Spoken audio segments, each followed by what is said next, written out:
Cheers, Madam L. Napanood ko lang sa YouTube ang iyong segment at nainganyo ako magpadala ng letter sa iyo.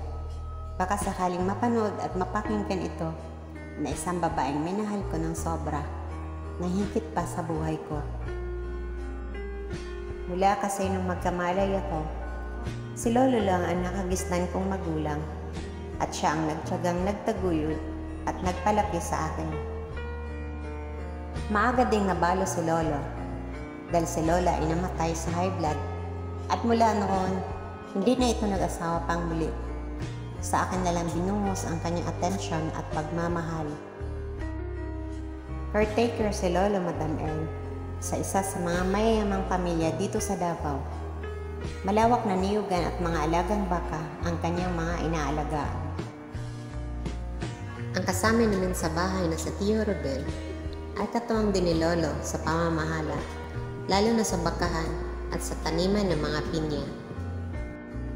Malayong kamag-anak ni Lolo si Tio Ruben, kaya lang matagal na panahon na siya nakatara at nakasama ni Lolo, at yan naman ang pinagpasalamat ko para kahit paano meron kaming kasama ni Lolo sa bahay na malapit lang sa taniman ng mga pinya.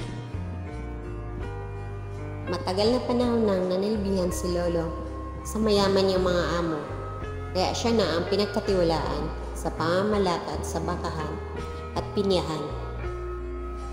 Bihira lang akong isama ni Lolo sa bahay ng kanyang mga amo. Pag-aaral lang daw ang atupagin ko at bahala na raw siya at ang Tio Robin sa mga gawain sa asyenda. Kalala bilang matulungin sa lugar namin ang kanyang mga amo na sina Don Areston at Doña Estelita, at kahit ang simbahan dito sa amin, sila ang nagpa-renovate. Halos ng taga sa amin ay mataas ang respeto sa mag-asawang hasyendero dahil likas na sila'y mabait at maawain sa kapwa. Pag may mga oras na bakante si Lolo, tinatanong ko siya tungkol kay nanay at laging hindi niya alam ang sagot. 2 buwan pa lang daw ako nung umalis ito at nakipagsapalaran sa Maynila. Pansin ko din sa kanya, Madam L, na umuiwas siya sa tuwing na pag-usapan namin si nanay. Parang limitado lang ang kanyang mga sagot. Minsan sumama ako kay Tio Robel na kumuha ng mga pataba para sa mga pinya mula Don Areston, at di ko akalain na sa araw na iyon makita ko ang babaeng magpatibok sa aking puso. Siya si Princess, ang bunsong anak ni na Don Areston, at lumaki ito sa Maynila. Dahil daw sa katigasan ng ulo, kaya ibinalik ito sa probinsya namin. Naabangan ko si Princess sa kanilang school dahil sa araw lang ng pasok kami nagkikita at nagkakausap. Masaya ako pag magkasama kami, Madam L. Simpleng ngitian at titigan, kontento na ako at masayang masaya. Sa araw ng birthday ko, sinagot ako ni Princess at magkasama pa kami nagsindi ng kandila sa simbahan. Liberated type si Princess, Madam L. Pero hindi ito kabawasan ng pagmamahal ko sa kanya dahil mula nung naging kami, natutunan naman niya ang pagiging kontento. Lingid sa kaalaman ng kanyang mga parents ang aming relasyon. Minsan ipinagtapat ko kay Lolo na kami na ni Princess na anak ng kanyang amo. At takot-takot na pagtanggi at sermon ang inabot ko kay Lolo dahil bawal daw kami ni Princess na magkaroon ng relasyon. Pinaliwanag ni Lolo sa akin na hindi ko naman daw kilalang lubusan ang pamilya ni Don Areston at si Princess ay para lamang din sa mga mayayaman. Pinapakinggan ko na lang ang mga payo ni Lolo, pero di ko ito sinusunod, Madam L. Dahil katwiran ko, wala naman akong masamang hangarin kay Princess. Hanggang sa nagsinungaling na rin ako kahit kay Lolo at Tio Ruben, dahil tutol nga sila sa relasyon naming dalawa ni Princess. Patago lagi ang pagkikita namin ni Princess, Madam L.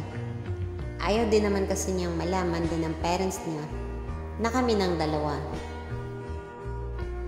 Pag uwi ko isang hapon galing sa school, sampal ang isinalubong ni Lolo sa akin dahil may nakapagsumbong sa kanya na lagi kami magkasama ni Princess. Sumunod na araw, pinatawag ako ni Don Areston sa bahay nila at kinumpronta ako tungkol sa nabalitaan niya sa amin ni Princess. Inamin ko sa kanya, Madam L, na mahal ko ang anak niya at wala naman akong masamang intention or hangarin kay Princess. Kulang na lang, hampasin niya ako ng kanyang tungkod dahil sa sobrang galit sa akin. Binantaan niya akong palayasin kami ni Lolo sa asyenda kung ipagpatuloy ko pa daw ang relasyon namin ng anak niya.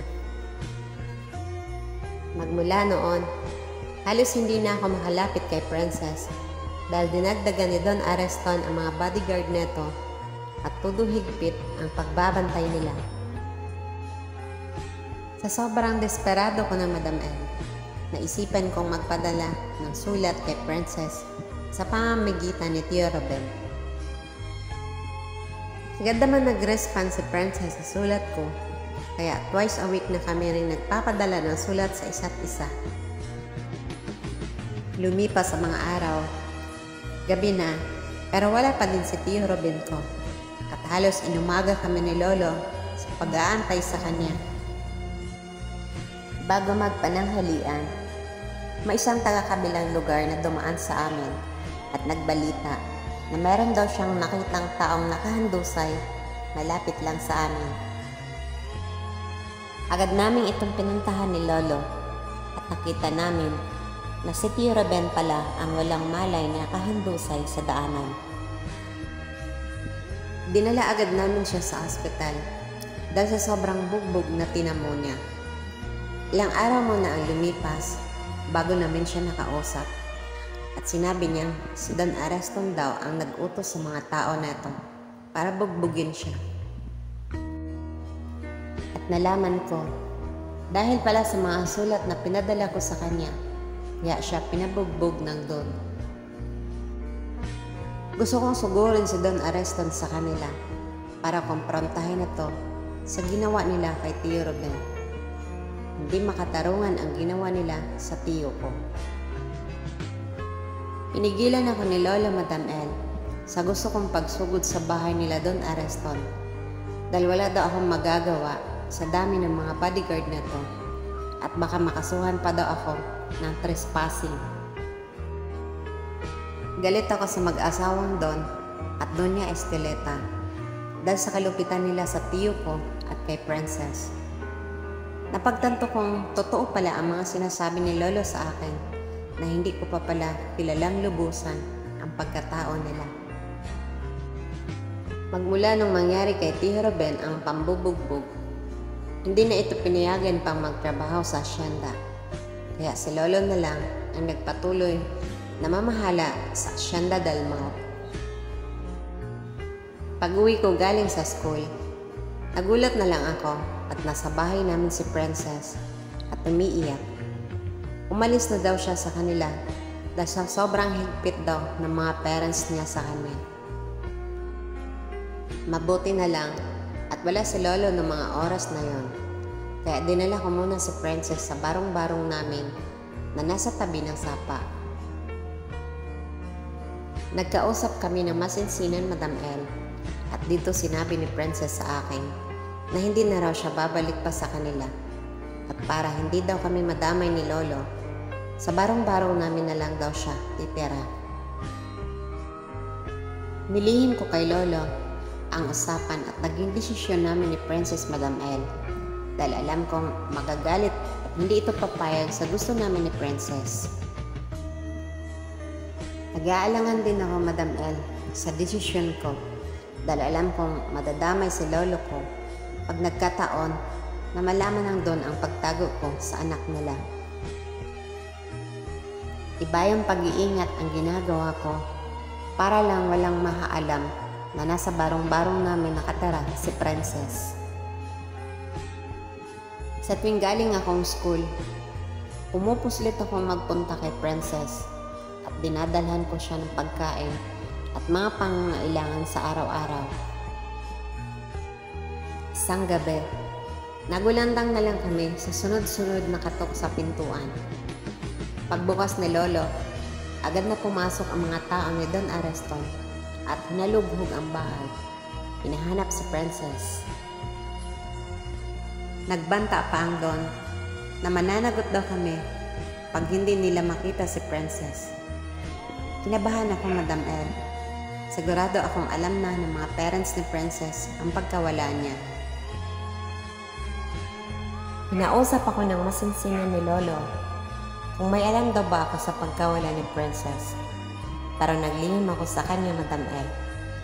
Hindi ko sinabi ang totoo at may nabuo akong plano para wag madamay si Lolo. Sakay ng barko patungong Bohol. Magkasama kami ni Princess para hanapin ang dati niyang yaya at pansamantala doon muna kami mag-i-stay habang maghahanap kami ng trabaho. Masakit sa kalooban kong iwan si Lolo sa Davao pero wala na akong magawa, Madam El, kasi madamay pa siya sa paglayas ni Princess sa kanila. Kampante naman kami ni Princess na hindi kami matunto ng parents niya kasi nag-iwan naman daw siya ng sulat sa mga ito na sa Maynila muna siya magpalamig para daw makaiwas sa akin. Ilang linggo ang lumipas. Tinawagan ko si Lolo at kinamusta pero si Tio Ruben ang nakasagot sa tawag ko. Nasa hospital sila ni Lolo dahil sa natamong mga sugat at galos sanhi ng pagkasunog ng aming bahay. Tinanong ako ni Tio Ruben kung nasan daw ba ako at kailangan daw ako ni Lolo na mga oras na yon. Kinabahan ako, Madam El, sa nabalitaan ko galing kay Tio Ruben. Alam ko sa sarili kong kagagawa ni Don Areston ang pagkasunog ng aming bahay. Nakatunog na siguro ito. Nakasama ko si Princess. Di ko alam kung anong sunod kong mga hakbang, Madam El, dahil alam kong hindi titigil ang Don. Makita niya lang ang kanyang anak. Binalita ko din kay Princess ang nangyari kay Lolo at sigurado din siya na ang Don ang may kagagawan ng pagsunog. Pinayuhan niya ako na umuwi muna para madalaw ko si Lolo sa hospital. Ayaw ko sana siyang iwan sa Bohol, Madam El, pero nangako naman ang dati niyang yaya na siya daw muna ang bahala kay Princess habang wala ako. Pagdating ko sa hospital, di ko alam kung anong maramdaman ko sa nakikita kong kalagayan ni Lolo. May ilang parte ng kanyang katawan ang nasunog